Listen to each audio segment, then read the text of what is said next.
주 여호와의 영이 내게 내리셨으니 이는 여호와께서 내게 기름을 부으사 가난한 자에게 아름다운 소식을 전하게 하려 하심이라. 나를 보내사 마음이 상한 자를 고치며 포로된 자에게 자유를, 갇힌 자에게 노임을 선포하며 여호와의 은혜의 해와 우리 우리 하나님의 하나님의 보복의 보복의 날을 날을 선포하여 모든 슬픈 자를 위로하되 위로하되 무릇 시온에서 슬퍼하는 자에게 화관을 주어 그 죄를 대신하며 기쁨의 기름으로 그 슬픔을 대신하며 찬송의 옷으로 그 근심을 대신하시고 그들이 의의 나무 곧 여호와께서 심으신 그 영광을 나타낼 자라 일컬음을 받게 하려 하심이라. 이 하나님의 말씀입니다. 아멘. 성령님이 우리와 함께 하십니다. 3월은 우리가 신유의 영역에서 깨어나라 라는 주제를 갖고 말씀을 전합니다. 우리의 영이 깨어나 하나님이 기뻐하시는 하나님의 자녀로서 하나님의 영광이 임하는 삶이 되시기를 주님의 이름으로 축복합니다. 오늘 첫 번째 시간으로 여호와께서 기름을 부어 주시다라는 제목으로 은혜를 나누고자 합니다. 여호와께서 기름을 부어 주셨다는 것은 다른 말로 하면은 하나님이 우리를 세우셨다는 뜻이고, 또한 하나님께서 우리에게 성령으로 부어 주셨다라는 의미를 갖고 있습니다. 우리 모두는 하나님이 세우셔서 하나님이 택하시고 우리에게 성령을 주셨기 때문에 우리가 이 시간 함께 나와 하나님을 찬양하며 예배하는 것입니다. 또한 우리에게 성령이 임했기 때문에 하나님을 아버지라 부르고 예수님을 우리의 주님으로 부를 수 있는 것입니다. 이것이 바로 은혜입니다. 하나님께서는 우리를 택하시고 부르시면서 우리를 그냥 놔둔 것이 아니라 우리에게 하나님의 비전을 우리에게 주셨습니다. 그리고 하나님의 비전이 우리를 통해 나타나기를 하나님께서는 원하십니다. 오늘 말씀을 통해 우리에게 주어진 이 하나님의 비전을 회복하는 시간이 되시기를 주님의 이름으로 축복합니다. 이 바벨론의 나라를 빼앗기고 모든 것을 다 빼앗겼습니다. 그들은 희망을 잃어버리고 앞으로 뭐 어떻게 할지 어떻게 하겠습니까? 포로된 자로서 고난과 고통만이 가득할 뿐입니다. 그런데 그런 이스라엘 백성들에게 하나님의 말씀이, 하나님의 계획하심이 이루어질 것에 대해서 이사야는 선포하고 있습니다. 이사야를 통해 선포된 하나님의 말씀이 모두 다 이루어졌다는 것을 우리는 이 말씀을 통해 알고 있습니다. 그래서 오늘 본문을 읽으면은 마치 이 말씀이 나와는 상관이 없는 이야기처럼 생각을 한다면은 오늘의 이 본문, 이 이사야 전체 내용은 그 옛날 이스라엘 백성들이 바벨론의 포로가 되어 희망을 잃어버리고 슬퍼하던 그들이 하나님의 은혜로 구원을 받게 되는 말씀으로 생각될 뿐입니다. 그래서 성경은 우리와 상관이 없다고 생각하면 은혜가 전혀 안 돼요. 아무리 성경을 많이 읽어도 그냥 소설책 보는 것처럼 읽다 보면은 그 말씀이 내게 레마에서 다가오지도 않고 그 레마를 통해서 우리에게 은혜가 주어졌는데 불구하고 아무런 의미 없는 그저 드라마 한 편 보는 것과 다를 것이 없는 것이 바로 우리입니다. 그런데 이 이사야서의 이 전체 내용을 핵심적으로 딱 요약하고 오늘 본문을 딱 요약해서 보면은 슬픔을 기쁨으로 바꾸시며 하나님의 영광을 나타나게 한다입니다. 그래서 우리 말씀, 이 이사야 말씀뿐만 아니라 오늘의 말씀은 지금 나에게도 똑같이 구원의 역사심이 나타난다고 믿어야지만 이 말씀이 우리 삶에 영향력을 갖게 되는 것입니다. 자, 왜냐하면은 성령이 임했을 때 삶에 어떤 변화가 나타나는지를 이사야는 아주 구체적으로 말하고 있기 때문입니다. 자, 이사야는 첫 번째 말하기를 성령을 받은 이유가 가난한 자들에게 아름다운 소식을 전하게 하려 하심인데, 성령이 임한 자는 마음이 상한 자를 고치며 또 포로된 자에게 자유를, 갇힌 자에게 노임을 선포하며 라고 말합니다. 또한 이 슬퍼하는 자에게 화관을 주어 그 죄를 대신하며 기쁨의 기름으로 슬픔을 대신하며 찬송의 옷으로 근심을 대신하고 하나님의 영광을 나타낼 자라 일컬음을 받게 하려 하심이라고 하였습니다. 이처럼 이사야를 읽어보면은 이 하나님의 계획하심과 인도하심이 아주 구체적으로 기록되어 있습니다. 성령이 임했을 때 성령이 너에게 임하면 너는 이런 것들이 이루어진다라고 아주 세세하게 기록되는 것입니다. 그런데 놀라운 사실은 이 이사야서가 아주 구체적으로 기록하고 있잖아요. 어떤 것이 다가올 거고 어떤 것이 될 거라고. 그런데 이 말씀을 선포할 당시에는 이 말씀이 이루어질 낌새는 전혀 없었습니다. 그런데도 불구하고 이사야는 아주 상세하게 구체적으로 기록하고 있는 것은 어떤 이유일까요? 생각해 본 적 있으십니까? 왜 성경은 하나하나 다 섬세하게 자세하게 기록하고 있을까요? 그 말은 하나님의 말씀이 구체적으로 어떻게 이루어질지를 알라는 것입니다. 하나님의 계획하신가 말씀을 시각함으로써 이 믿음의 눈으로 세상을 바라보는 거예요. 너의 눈, 너의 편협한 지각이 아니라 하나님 주신 말씀으로 그 말씀이 어떻게 이루어질지를 분명히 보고 알고 깨닫고 믿으라고 말씀하는 겁니다. 이게 바로 하나님의 말씀을 우리에게 자세하게 주시는 이유예요. 제가 간증을 하라고 합니다. 우리 전사님에게 지난주에 말한 적이 있는데 제가 사실 아주 내성적이에요. 예, 알고 계시는 분 아실 거예요. 제가 누군가를 만나서 이게 1대1로 만나면은 말 잘합니다. 아유 그랬어요. 아유 뭐 말 잘합니다. 하지만 처음 보는 사람에게 다가가는 거는 저에게는 정말 어려운 일입니다. 특히나 제가 목사지만은 길거리에 나가서 처음 보는 사람을 만나서 안녕하세요. 저 베들교회 목사입니다. 자 우리 교제할까요? 우리 친해져 볼까요? 이런 거 저한테는 불가능한 것입니다. 왜냐하면 그만큼 저는 말주변도 없고 또 말을 할 줄 모릅니다. 가만히 있으면 중간에 갈 정도라는 그 말이 저에게 딱 맞는 말이에요. 그래서 저는 어떻게 합니까? 저는 삶 통해서 전도를 해야만 합니다. 제가 받은 사명이 비전이 그거잖아요. 그 제가 한때 헬스장을 끊었습니다. 운동을 하게 끊었을까요? 아니에요. 저 운동 헬스장 정말 싫어합니다. 저는 농구를 좋아합니다. 익사하는 걸 좋아해요. 근데도 불구하고 헬스장을 끊었습니다. 왜요? 사람을 만나려고 끊었습니다. 헬스장에 갔는데 다 아시죠? 가면 어떻습니까? 다 서로 혼자 운동만 하고 있는 거예요. 말을 걸 수가 없어요. 친해질 수도 없습니다. 1년을 끊었지만은 몇 번 가지 못했어요. 그 인사 나누고 제일 얘기 많이 하는 사람은 거기 있는 코치입니다. 근데 코치가 계속 바뀌더라고요. 1년마다. 예, 의미가 없는 것이죠. 저희 전도는 참 어려운 겁니다. 사람을 만나야 되니까요. 근데 제가 사람을 만날 생각을 하게 되었습니다. 더 이상은 안 되겠다. 나가서 이제 복음을 전하겠다. 그럼 동호회를 갈까 했었는데 이 전사님이 그러시더라고요. 동호회 가면은 그 포교 활동이 금지되어 있습니다고 처음에 그 조항이 있대요. 그럼 그것도 또 아니다 싶기도 하고 또 동료를 좀 알아보니까 다 이게 주일날 활동을 하더라고요. 전 주일 예배도 되잖아요. 그래서 멀리하겠습니다. 어느 날 차를 타고 가는데 청년들이 좀 나이 드신 분들 중에서 뭐 젊은 사람, 늙은 사람 다 같이 뛰고 있는 거예요. 길거리를요. 삼섬 모습 뛰고 있는 겁니다. 제가 운전하고 봤어요. 뭐지? 왜 군대도 아니고 군대인데 뭐 뛰다녀? 서로 막 웃으면서 가는 거예요.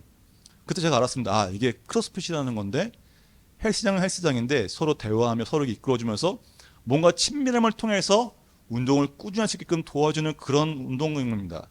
근데 제가 알아보니까 가격이 비싸요. 많이 비싸요. 헬스장 1년에 22만 원인데 거기는 한 달에 22만 원인 겁니다.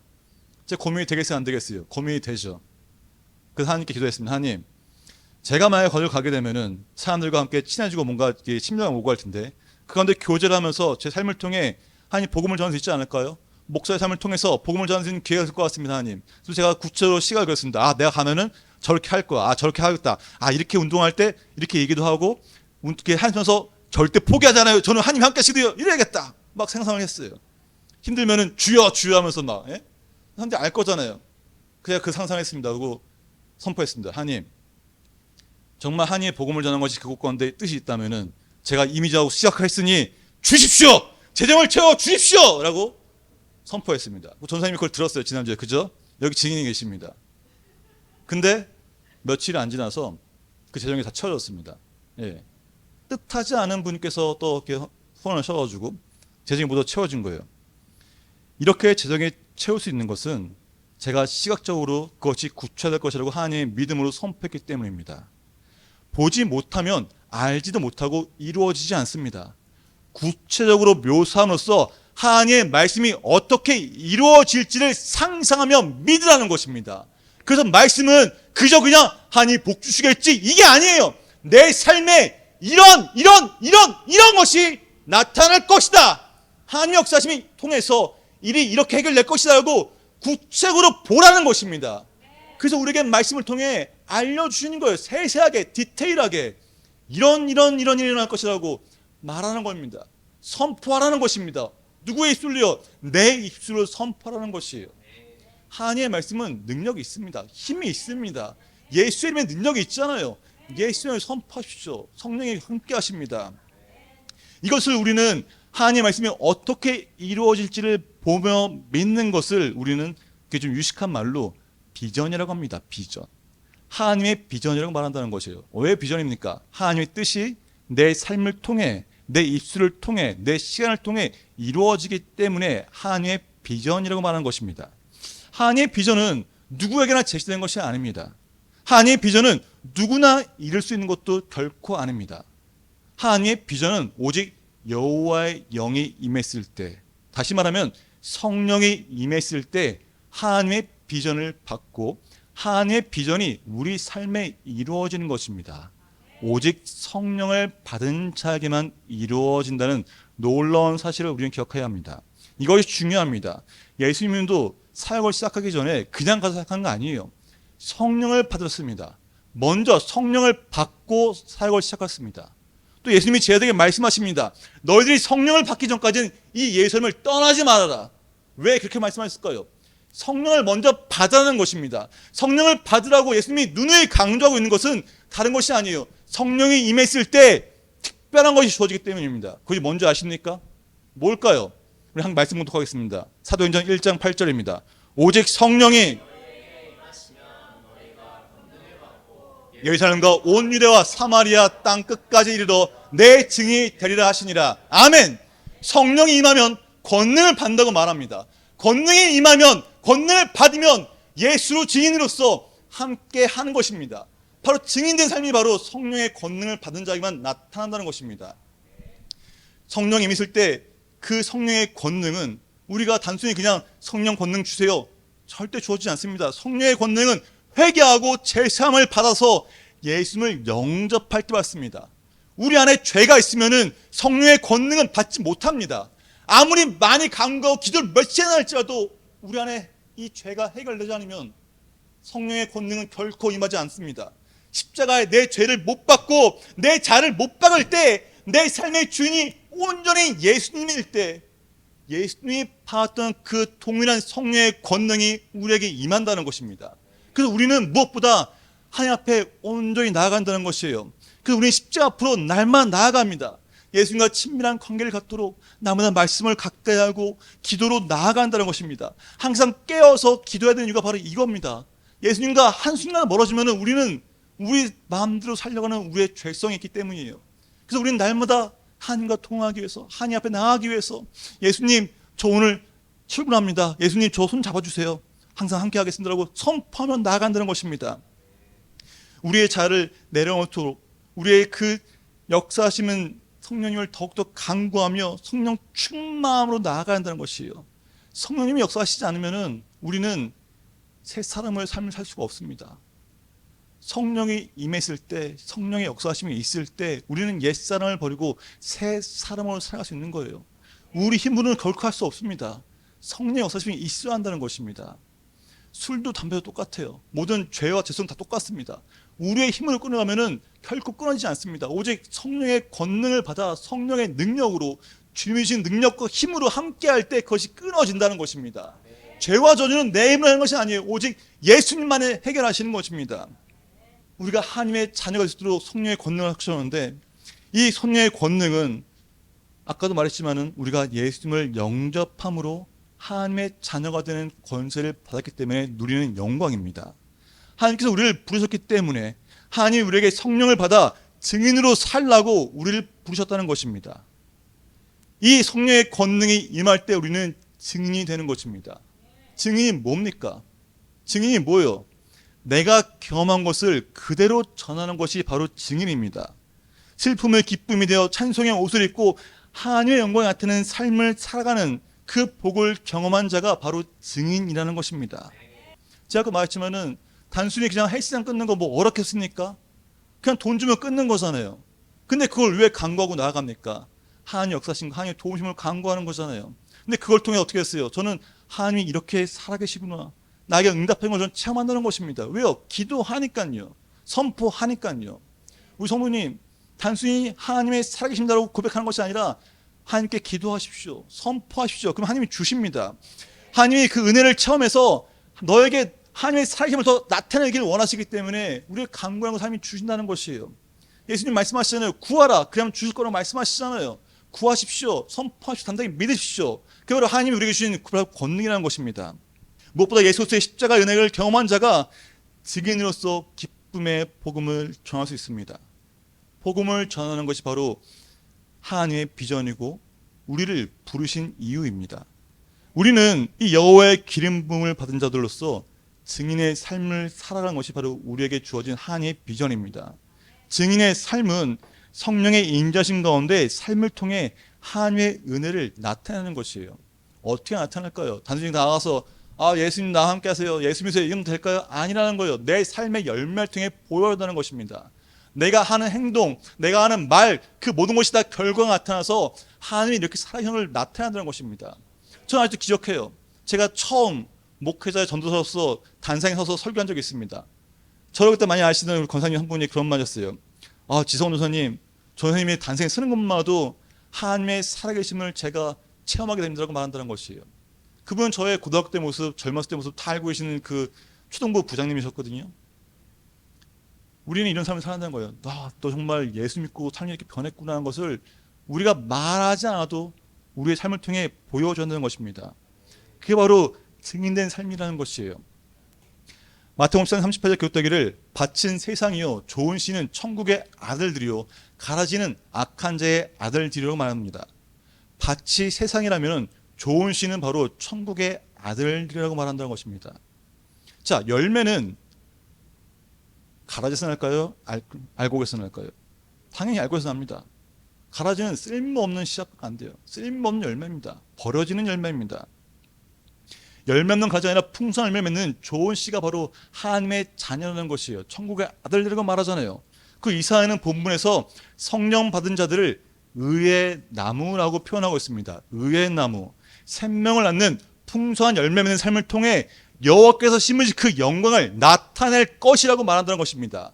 성령을 받은 자로서 우리는 열매 맺는 삶을 살아야 한다는 것입니다. 그 열매는 단순히 내 삶에 돈 많이 벌었습니다, 성공했습니다, 이게 열매가 아니라는 거예요. 성령으로 심은 가운데 나타나는 열매가 있다는 것입니다. 그래서 갈라디아 6장 8절 보니까 자기의 육체를 위하여 심는 자는 육체로부터 썩어질 것을 거두고 성령을 위하여 심는 자는 성령으로부터 영생을 거두리라. 아멘. 마지막 때에 이 쓸모없는 가라지와 알고 구분다는 것이에요. 우리가 무엇을 심느냐에 따라서 그 나타나는 결과가 다르다는 것입니다.